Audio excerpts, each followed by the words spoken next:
uma vez, resolução de questões, agora uma questão de raciocínio lógico. Questão bem interessante. Vejam lá. Pedro e Regina viajaram e voltaram recentemente.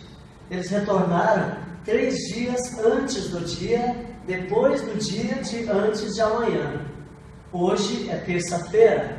Em que dia retornaram? É a pergunta aqui lançada nessa questão. Muito bem. Minha gente, é interessante essa questão. Se a gente fizer a leitura no sentido normal, da esquerda para a direita, fica bastante complicado nós conseguirmos determinar a partir do dia de hoje, terça, em que dia eles retornaram. No entanto, se nós fizermos aqui o caminho inverso, o caminho de volta, fica mais simples. Reparem, vejam, eles retornaram então alguns dias antes ou depois, não sabemos ainda, mas sabemos que hoje é terça-feira.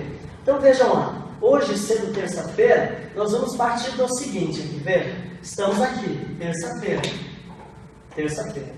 vejam, o dia de amanhã, quarta-feira, antes de amanhã, volta a terça-feira. Repare, você vai fazendo esse movimento de acordo com as expressões aqui do texto. De novo, amanhã, quarta, antes de amanhã, terça. Mas veja que ele fala depois do dia de antes de amanhã. Então esse daqui é o dia de antes de amanhã. Depois do dia, estamos na quarta, portanto. Antes disso, ele ainda me diz 3 dias antes do dia, depois do dia de antes de amanhã. Então a quarta-feira é o dia depois do dia de antes de amanhã. Eu quero agora 3 dias antes. E aí facilmente, vejam, quarta, 1, 2, 3.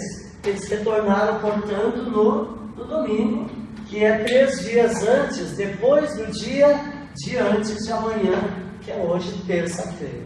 Ok? Muito bem. Resposta, então, letra E, Equador.